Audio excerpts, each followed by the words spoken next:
கொஞ்சம் லேட் ஆகும்னு சொன்னோம்ல. என்னது? யாருக்கு பயம்? இங்க பாரு, நான் கண்ணை காட்டினாலே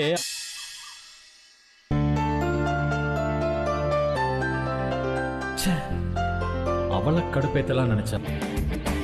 ஒரே ஒரு தடவை ஸ்வேதாவை ஹாஸ்பிட்டல் கூட்டிட்டு போனது. நானும் பாக்குறேன். ஒரு மாதிரி உனக்குள்ளே யோசிச்சுட்டே இருக்கேன். அம்மா, இப்படி எதுக்காக இப்படி எதுக்கு எடுத்தாலும் சண்டை போட்டுக்கிட்டு இருக்கீங்க? இது கொஞ்சம் நான் என்ன பண்ணாலும் தப்புதான். ஏன்னா இந்த வீட்லயே நான் தானே அதுக்கும் சண்டை போடுவீங்களா? தாங்க முடியலம்மா. 2 பேரும் கண்டபடி பேசுவீங்களா? ஏதாவது முக்கியமான விஷயத்துக்கு சண்டை போட்டாலும் பரவாயில்ல, ஒண்ணுத்துக்கும். அப்புறம் எதுக்குமா நீங்க 2 பேரும் இப்படி சண்டை போட்டுக்கிருச்சு? ஆனா அத ஒரே தங்கச்சியான்னு கேக்குற அளவுக்கு தானே ஒத்துமையா இருந்தீங்க. யார் கண்ணு பட்டுச்சோயா? இல்ல இன்னைக்கு இப்படி எதிரியா நிக்கிறீங்களே, இது வேற மாதிரி புரிஞ்சுக்கிட்டு குத்தம் சொல்லிட்டு இருக்கா. என்னால அவக்கு நம்பி நம்பி ஏமாந்ததான் மிச்சம். ஏய் ஒண்ணு என்ன என்ன பண்ணுவீங்க? காயத்ரி, 1000 தான் இருந்தாலும் நீ நடந்துக்கிறது ரொம்ப தப்புமா. நிப்பிக்கள் அவகிட்ட. நீ உன் அம்மா வீட்டுக்கு கிளம்பு. இப்ப நீ மன்னிப்பு கேட்க போறியா இல்லையா? நீ மன்னிப்பு கேட்காமலே இருந்திருக்கலாம். ஐயோ, எனக்கு என்ன செய்யறதுனே தெரியல. எப்படியோ போங்க.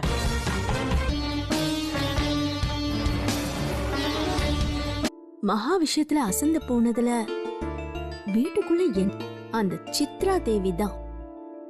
அவங்க தான் மேல திருட்டு பள்ளி போட நினைச்சது. பத்தாததுக்கு கௌதம் அத்தை இருக்க. இப்ப என்ன ஜூஸ் வேணுமா உனக்கு? இல்லத்த, ஜூஸ் எல்லாம் அதானே. அதுவும் வேண்டாம். இவ வேற ஏதோ ஒரு பிளான் வச்சிருக்கா. கரெக்ட். 1 லட்சமா? எதுக்கு? டாக்டர் என்ன சத்தான ஆகாரமா அதுவும் இல்லாம இன்னும் கொஞ்ச நாள் ஆச்சுன்னா என்னால பர்ஸ்லாம் இப்பவே வாங்கி வச்சுக்கிட்டா தானே ஆச்சு. நானே பாத்துக்கிறேன். கொடுக்க முடியாது.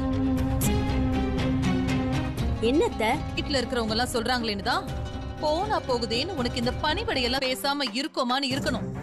அதை விட்டுட்டு காசு வேணும் அது வேணும். அப்புறம் என்ன மாதிரி ஷாக் ட்ரீட்மெண்ட் தருவேன்னு? ட்ரீட்மெண்ட் கொடுக்க முடியுமோ நீ அதை கொடுத்துக்கோ. அத நாங்க ஃபேஸ் பண்ணிக்கிறோம். நாங்க பாத்துக்கிறோம். அதான் கௌதமே சொல்லிட்டால. நீங்க என்ன லெஃப்ட் ஹேண்ட்ல ட்ரீட் பண்ணா நானும் உங்களை லெஃப்ட்.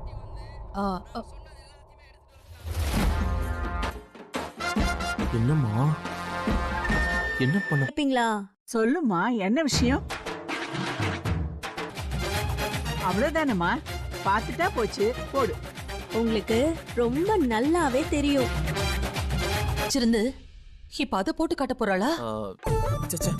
எந்த நிமிஷம் என்ன பண்ணுவான்னு அவளுக்கு தான் தெரியும். அங்க போய் போட்டு பார்க்க வேண்டியது தானே. ஏன் இங்க போட்டா உங்களுக்கு என்ன பிரச்சனை?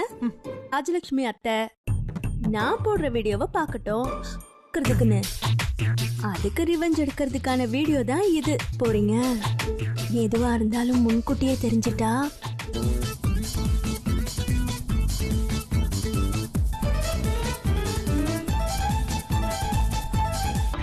நீங்களும் பாருங்க. ஆமா, உனக்காக கௌதம் வாங்கிட்டு வந்து எக்ஸ்பைரியான மாத்திரை எல்லாம் வாங்கி கொடுத்து. என்னடா வா வா வா வா. சரி போலாம் வா. நில்லுங்க 2 பேரும். அதுக்கப்புறமா இப்படி எக்ஸ்பைரி ஆன மாத்திரை கொண்டு வந்து கொடுத்தா என்ன அர்த்தம்? பெரியமா ஏதோ தவறுதலா நடந்துச்சு பெரியமா. அதேபடி காலத்துல ஒரு குழந்தை மெடிக்கல் ஷாப்புக்கு போனா கூட எக்ஸ்பைரி டேட்டை பார்த்து. இங்க பாரு ஐஸ்வர்யா, இனி அவங்கள நம்பி பிரயோஜனம் கிடையாது. நான் அதுக்கும் தேவைப்படுற விஷயத்த இப்பவே வாங்கி வைக்க பணம் கேட்டேன். கோவத்துல தான் இந்த வீடியோவை போட்டேன். என்னடா? எனக்கு தெரியல. வாயும் வயிறுமா இருக்க.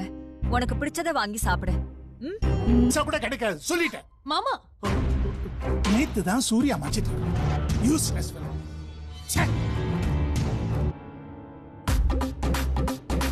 இதோட முடிஞ்சிருச்சு.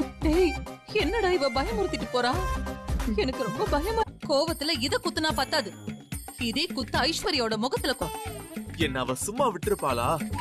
நம்ம பரம்பரையா அவ போச்சு. அம்மா, சும்மா அடிச்சுக்கிட்டே இருக்காதம்மா.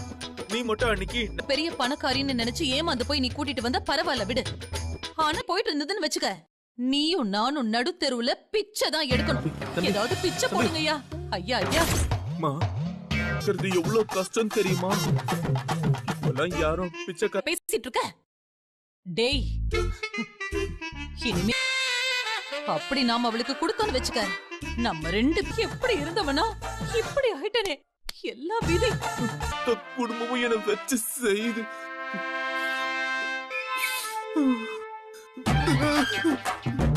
நல்லா இருக்கணும் தான் நான் வேண்டிக்கிட்டேன். தெரிஞ்சிடுச்சு. கல்யாணத்துக்கு முன்னாடியே நான் உங்களை வார்ன் பண்ணிருக்கேன். அப்பவும் நீங்க திருந்தல. ஒழிச்சு கட்டிட்டு திருந்தி என் கூட நல்லபடியா குடும்பம் நடத்துற வழி மாட்டீங்க. எப்படி வசதி? ஐயோ ஐஷா, அப்படியே நடக்கிறேன். சரியா வரேன். மா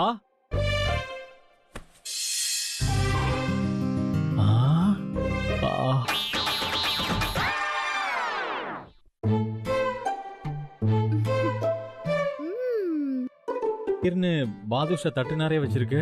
வீட்ல ரொம்ப போர் அடிச்சுது. சரியிலேயே தெரியுது, சூப்பரா இருக்கும். எங்க பார்க்கலாம் எப்படி இருக்குன்னு. யார் சொன்னது? அந்த ஸ்வேதா ஆபீஸ்ல சொன்னப்போ.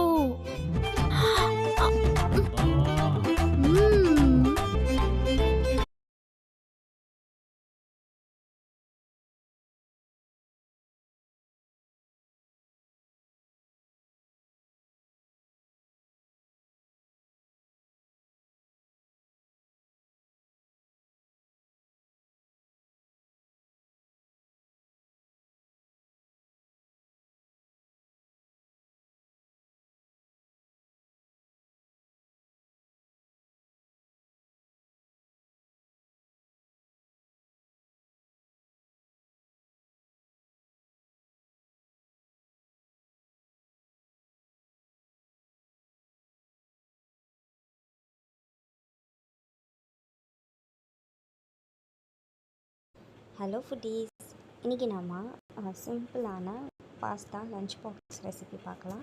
ஸோ லஞ்ச் பாக்ஸ்க்கு எப்படி வந்து சூப்பரான பாஸ்தா வந்து டக்குன்னு ஒரு 10 மினிட்ஸில் சேர்த்துன்னு பார்க்கலாம். முதல்ல பாஸ்தாவை என்ன பண்ணணும்னா, கொஞ்சமாக தண்ணி கொதிக்க விட்டுட்டு அதில் பாஸ்தாவை சேர்த்துட்டு கொஞ்சமாக தேவையான அளவு உப்பு, ஒரு டீஸ்பூன் எண்ணெய் சேர்த்துக்கலாம். இப்போ ஒரு 8 நிமிஷத்துல வந்து பார்த்திங்கன்னா பாஸ்தா வந்து நல்லா வெந்துடும். ஸோ ரொம்ப வேக வைக்கக்கூடாது, அப்புறம் குழப்பம் ஆகிடும். ஓரளவுக்கு 80-90% வெந்தால் போதும். இப்போ பாஸ்தாவை வடிகட்டி தனியாக எடுத்து வச்சிடலாம். இப்போ ஒரு கடாயில் கொஞ்சமாக எண்ணெய் சேர்த்துட்டு பொடிசாக கட் பண்ணி வச்சுருக்க பூண்டு, வெங்காயம் எல்லாத்தையும் வதக்கிட்டு தக்காளியும் சர்க்கரை, நாட்டு சர்க்கரை அந்த மாதிரி எது இருந்தாலும் எல்லாத்தையும் சேர்த்து மிக்சியில் அரைச்சிட்டு அதை வந்து சேர்த்துக்கலாம். டொமேட்டோ சாஸ் வந்து நான் சேர்க்க போதில்லை, அதுக்கு தான் இந்த மாதிரி பண்ணுறேன். ஸோ இதை சேர்த்துட்டு இது கூட கொஞ்சம் மஞ்சத்தூள், மிளகாத்தூள், கரம் மசாலா, உப்பு இது எல்லாத்தையும் சேர்த்துட்டு நம்ம பண்ணால் மிக்ஸ் பண்ணிக்கலாம். உங்களுக்கு ஏதாச்சும் காய் வேணும்னா சேர்த்துக்கலாம். நான் இன்றைக்கி சிம்பிளாக தான் செய்கிறேன். இப்போ நம்ம வேக வச்சுருக்க பாஸ்தாவை இதில் சேர்த்துட்டு கொஞ்சமாக கொத்தமல்லி எல்லாத்தையும் சேர்த்து டேஸ்ட் பாருங்கள், நல்லாயிருக்கும். கிட்ஸுக்குன்றதுனால பச்சை மிளகாய் சேர்க்கலை. நமக்கு பச்சை மிளகாய் ஃப்ளேவர் பிடிக்கும்னா வெங்காயம் வதக்கும் போதே பச்சை மிளகாவும் சேர்த்துக்கோங்க. அதோட டேஸ்ட் வந்து இன்னும் நல்லாயிருக்கும். ஓகே, இந்த பாஸ்தா ரெசிபி பிடிச்சிங்கன்னா சேனலை சப்ஸ்கிரைப் பண்ணிக்கோங்க.